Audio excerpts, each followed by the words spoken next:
День добрый, дорогие телезрители! Вы смотрите канал ИР-ТНТ. В эфире передачи «Интересные люди. Видеоверсия». У Валерия Брюсова есть прекрасные строки. Кто не родился поэтом, тот им никогда не станет. Сколько бы к тому ни стремился, сколько бы труда на то не потратил.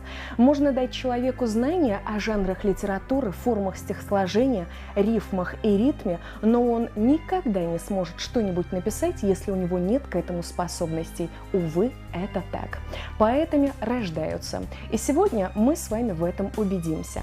У нас в гостях интересная творческая личность, человек удивительного таланта, поэт Асланбек Пагиев. Аслан, добрый день, я искренне рада тебя приветствовать. Добрый день. Аслан, существует такое мнение, что поэт – это не работа, не профессия, это призвание. И если поэт является поэтом от Бога, то он не сможет молчать, не сможет скрыть свой талант. Что ты думаешь по поводу этого высказывания и чем для тебя является поэзия? Но спорить с классиком бессмысленно. Вот. Хотя, думаю, Некрасов, конечно, не имел в виду всех поэтов. Наверняка он имел в виду поэтов, которые выражают чаяние своего народа, не могут молчать, когда видят страдания его, унижение. Вот это поэты от Бога. Есть люди, которые восхваляют, воспевают высокое чувство любви, лирики. Люди, которые аналитики, вот они анализируют, копаются вот в этой вот жизненных ситуациях, в явлениях природы там и тому подобное. Да, это поэты от Бога. Но есть же множество людей, которые сейчас пишут стихотворения ни о чем. Ни о чем. То есть, но мы будем их называть поэтами? Думаю, что вряд ли, потому что выхватывать какие-то выражения, слова, незнакомые, никому непонятные, из интернета, втискивать их куда-то в рифму. Им самим не всегда понятные. То есть я не осуждаю их, в это попадает каждый. Я попадал в такое, наверняка великие попадали в такие ситуации, то есть это как бы элемент учения. Но пока их поэтому назвать вряд ли можно, поэтому Некрасов, наверное, не их имел в виду. А поэзия для меня это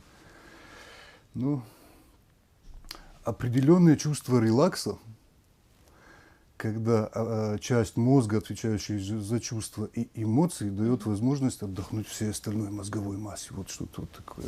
Каждое новое имя в творческой среде вызывает к себе интерес. Кто этот человек? Откуда ведет свои истоки? Расскажи нам, пожалуйста, немного о себе. Родился я в Советском Союзе. В Северной Осетии в те времена, когда спокойно можно было ездить по стране, старушки и старики приподнимались со своих скамеек в приветствии. Старшие не ходили с сигаретами в руках, младшие не позволяли себе бегать с пивом в руках. А было уважение, мы уважали женщин, ценили их, они того стоили. И сейчас, да, но отношение было другим. Вот. В такой стране я родился. Учился я во второй средней школе города Алагира. Учился я хорошо, но я был очень балованный, поэтому в 14 лет меня маме с папой уже доставила милиция из Верхнего Сгида. Я хотел туда... Это за что? Я хотел в шахту, я хотел работать, уже убежал из дома, да, такой вот балованный был. В 15 лет я уже звонил из Ленинграда, что вот я поступаю в политехнический институт. Потом я учился в ГМИ нашем. В 17 лет я взял академический отпуск, уехал в Одессу в поисках работы, там приключений. Потом была армия. В армии я познакомился с очень огромным количеством людей из разных республик, да. Советский Союз, он как бы был общим же, да. Разных взглядов, воспитания разного, да, обычаев, традиций вот этих вот. И я понял, что наш мир какой-то удивительно единый такой мир, да, это было что-то, да. Потом я вернулся, начал работать со своим папой, строил дома людям. Папа мой работал порторгом, потом дом культуры, он был директором там, потом в кинотеатре тоже был директором. А потом он строил дома. В общем, я попал как раз в такой как же это называется? Такой период его жизни, да, когда он строил своей дома. жизни, да, я попал и начал с ним строить дома. В общем, вот то, что мы говорим иногда, часто слышим, что друг другу мы дома не построим. Вот он это опровергал прямо у меня на глазах. Вот такой удивительный человек он был. Мама моя работала в 4 местах одновременно, потому что папа был коммунистом, из тех коммунистов, которые действительно, вот, дай бог здоровья всем, кто из них еще живой. Вот. И на его зарплату мы как-то вот не тянули. Мама работала гидом в экскурсбюро, потом она работала в музее краеведом. Почти 40 лет она проработала в школе-интернате воспитательницей, ставила там свою молодость, силу. Вот. Потом была сплошная погоня за знаниями медицинскими. В то время не было интернетов, поэтому мне приходилось где-то пересекать границы, нарушать, да, с риском для свободы своей. Ну, вот я по крупицам собирал медицинские знания, сейчас легко зашел и все видно. Да, то есть интерес был такой у меня. Воспитал 2 детей, горжусь их воспитанием. Вот, в принципе, вот в 2 словах. Когда ты почувствовал интерес к литературе и как началось твое увлечение поэзией? Ну, мне было лет 5. У моих дядей, у Валерия и Володи, была такая библиотека. На то время это была шикарная библиотека. Тогда, ну, как бы книги особо-то не коллекционировали. Максимум, где можно было приобрести, да, в одной лавке магазинной, книжной, или в библиотеке почитать. Ну, там был и Драйзер, там Рони Старший был, там медицинская литература, там чего только не было. Но вот в подвале моей бабушки была детская литература. Там были сказки, да, вот первой книжкой моей был «Волшебник изумрудного города». Вот, и как-то я вот начал со сказок, да, в 5-летнем возрасте и перешел на фантастику. То есть вот то, что бурно развивало мою фантазию, фантастика, да, как-то, ну, я читал и классику, и, ну, фантастика, вот как бы увлекся ею. А поэзией я, честно говоря, никогда не увлекался. Я читал Пушкина, Петрарку, Шекспира, но я читал сам сюжет. Рифмы я как бы не замечал. Ну, видимо, она потихонечку как-то съедала, и вот результат. А когда состоялся твой литературный дебют? Помнишь свое первое стихотворение, которое ты написал? Я его не помнил, но недавно мне его прочитали. В 3 или в 5 классе. Оно было кому-то посвящено? Нет, в 3 я же на уроках. Я учился хорошо, но вот я отвлекался на поэзию, да? На поэзию, да, все равно. Превозносил кого-то вот. Ну, игрался, ну, ребенок, какая там могла быть поэзия. Но недавно вот наш класс собрался, года 1,5 назад, 28 лет мы не виделись. Поднялся мой друг Аслан Кантемиров, мой одноклассник, мой друг, и продекларировал мои стихи за столом. И я был в ступоре. Ты узнал? Не сразу. Не сразу. Ну вот, в общем, вот так произошло, как бы вот первое, мой дебют, да, вот такой был. Ага, и твое знакомство. Но дебютировал не я, получается, да? Вот. Вот так. То есть можно сказать, что вроде бы твое, и в то же время ты знакомишься с этой поэзией, да? Вот такой знакомое, юношеской. но непонятно, может, читал кого-то когда-то, чью-то глупость. Как бы ты охарактеризовал свой творческий стиль? Вообще важен ли для творческой личности имидж? Я бы вообще, честно говоря, характеризовал одним словом – клоунада. Ну, скорее всего, да, вот, ну, в рамках передачи вашей эфирного времени не хватит, чтобы объяснить, но человек, который возьмет книги в руки, прочитает, тот поймет, о чем разговор. Я играюсь. Я играюсь, где-то я веселю, где-то я огорчаю людей. То есть вот ракурсы разные, вот, неожиданная смена получается. Поэтому, в принципе, вторую книгу «Метаморфозы» я потому и назвал «Метаморфозы», что происходят частые смены вот этого всего. Как бы играют чувства горести, печали, трагедия какая-то, потеря, а потом человек смеется, потом читает сказку, да, новые сказочные герои у нас появились, то есть вот, ну, как бы поэтому. А имидж это ведь такое вот иллюзорное, тонкое понятие какое-то, да, которое мозг создает для человека, чтобы я хочу стать вот таким человеком. То есть ты создаешь для себя, ты хочешь, чтобы люди увидели такого человека, то есть ты прячешься за имиджем. Однако есть люди, которые устоялись, они уже как бы по жизни стоят на своей стезе, они точно знают, кто они.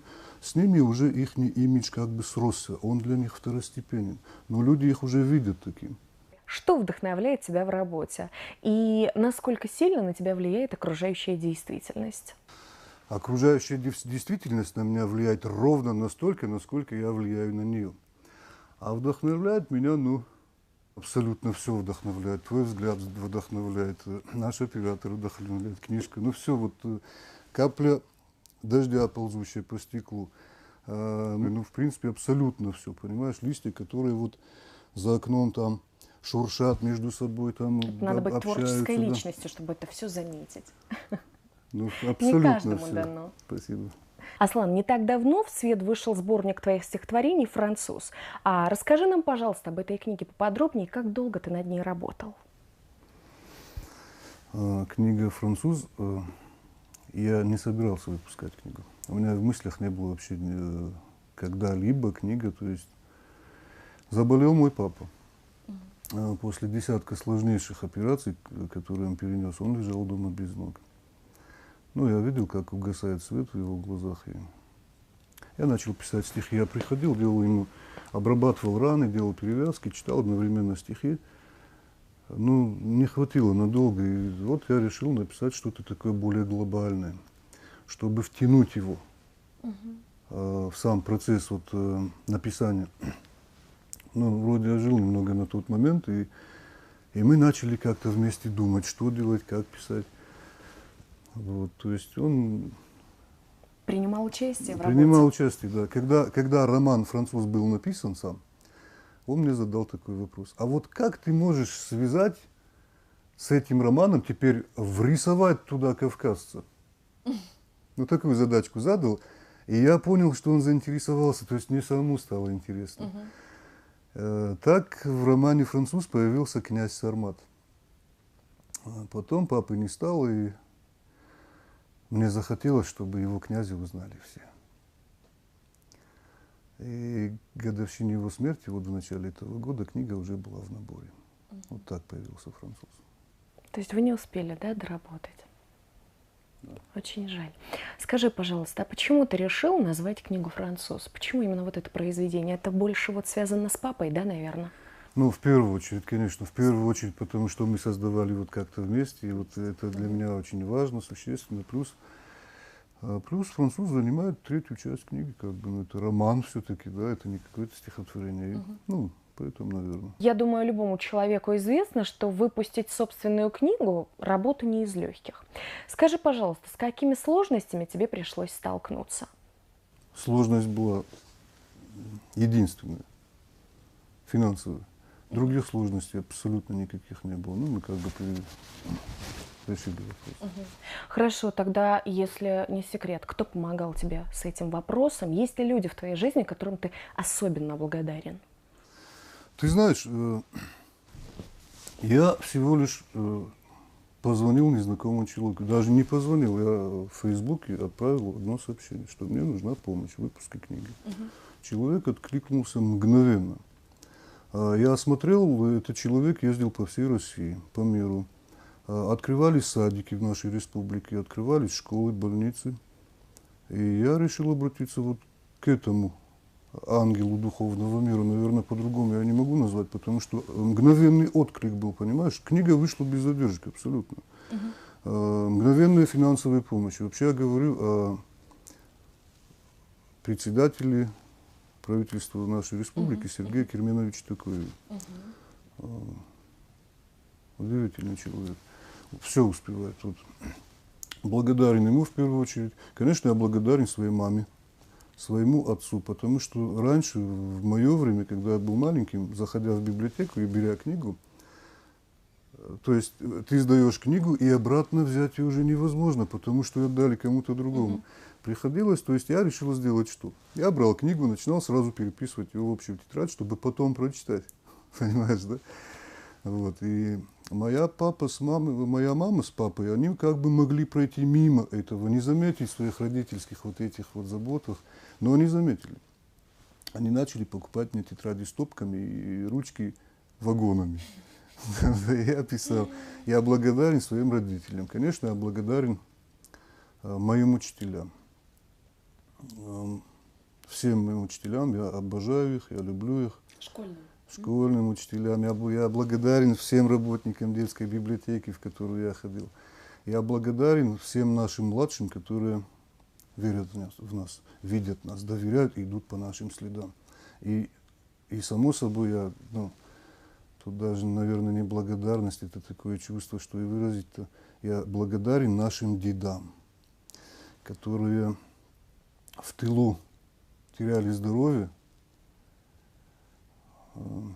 умирали от голода, те, которые воевали на фронте, погибали там, возвращались израненными, но не ныли, ты знаешь, вот я благодарен им. Они подарили нам десятки лет для того, чтобы мы могли творить, создавать. Асланбек Пагиев – известный талантливый поэт со своим мировоззрением, уникальным стилем и неповторимой метафоричностью. Самое первое стихотворение он написал еще в школьные годы. Его поэзия разнообразна и многогранна. Стихи, поэма и баллада, вошедшие в сборник Асланбека Пагиева «Француз», отражают его мысли и переживания, разнообразную тематику от любовной лирики до общественных воззрений. Особое внимание поэт обращает на внутренний мир человека. Также в книге «Француз» есть новелла «Капитан Брук», которую ты посвятил народному артисту Российской Федерации Михаилу Боярскому. А как появилась, как была создана эта новелла? Вообще, уникальный момент такой в моей жизни. Я посмотрел рассказ подвыпившего бомбардира. Великий артист стоит на сцене, показывает. Он не рассказывает, вот в чем дело. Он показал мне, я увидел их всех. Я увидел абордажный бой, я увидел юнгу, я увидел капитана, боцмана, то есть он всех показал. Меня это шокировало. Я просмотрел десятки раз, я показал своим друзьям. То есть получилось так, что капитан Брук – это как бы последствие того, что сделал Боярский. Он просто заставил меня сесть и написать вот эту вот новеллу.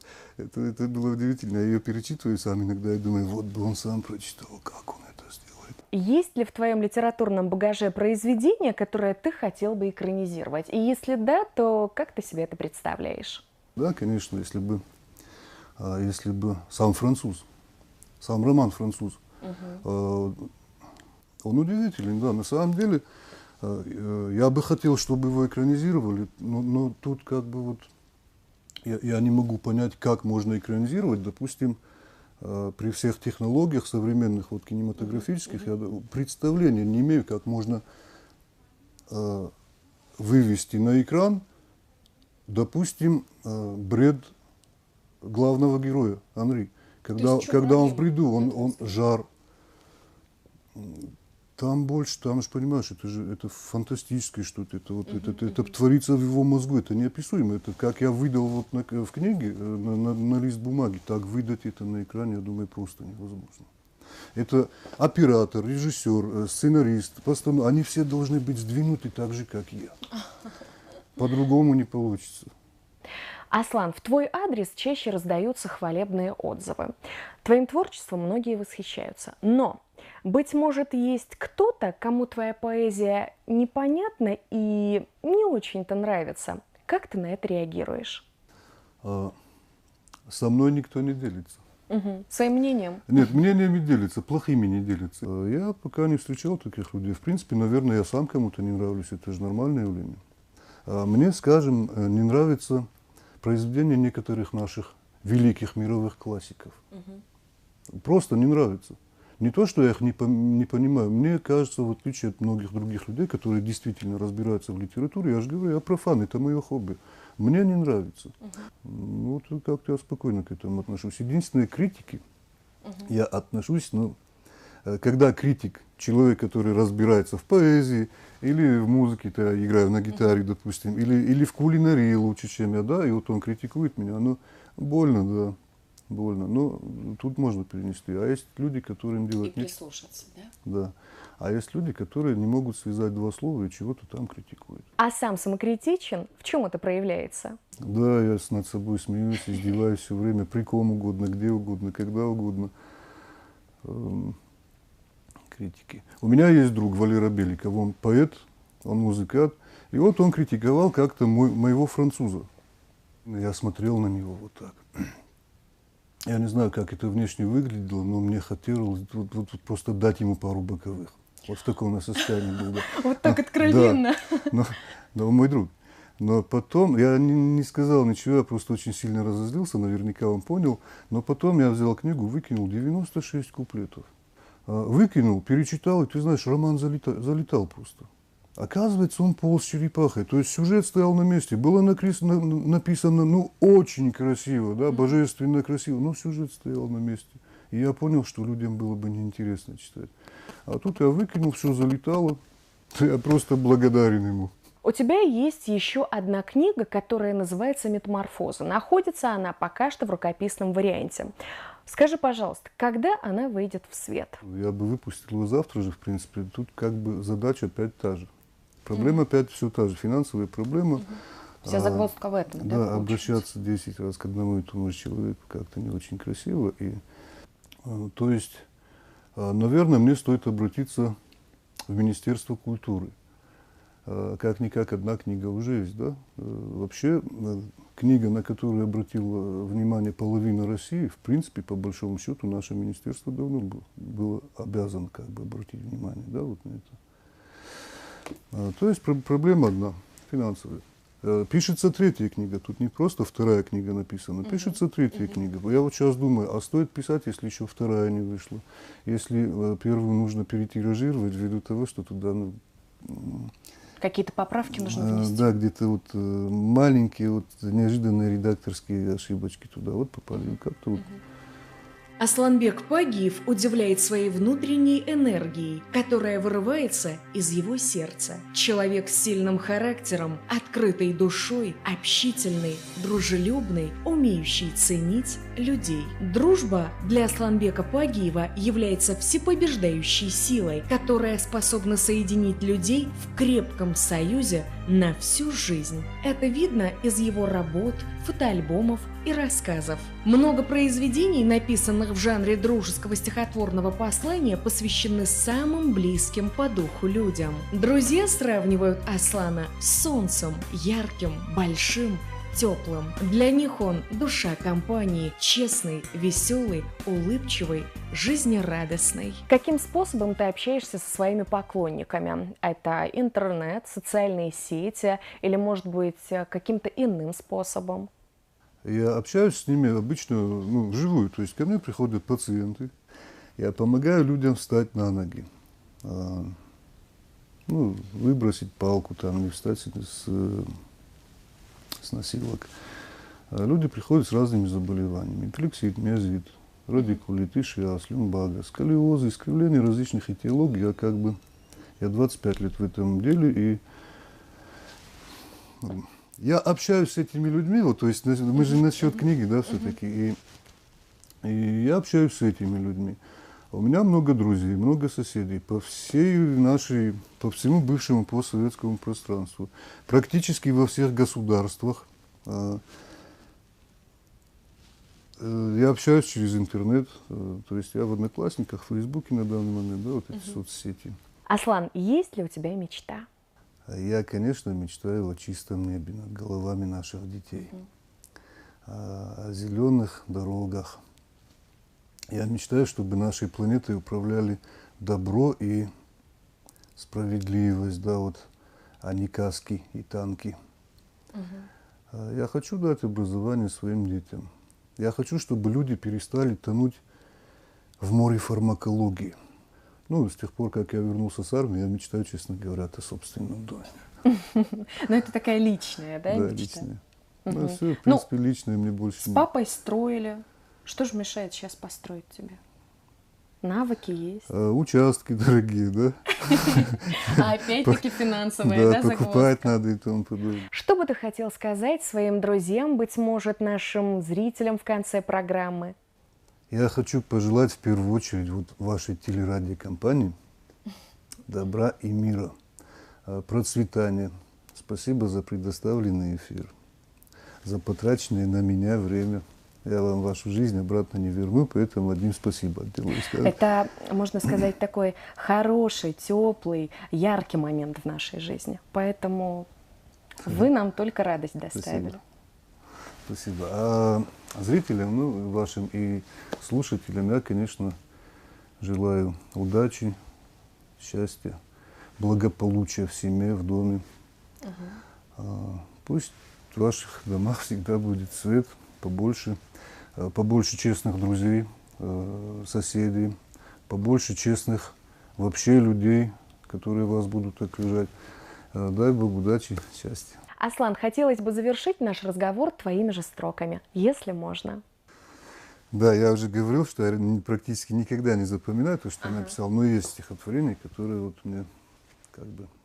Осталось в памяти. Да, я вот так расскажу это тебе хорошо. Ох, как мне будет приятно. Не про любовь.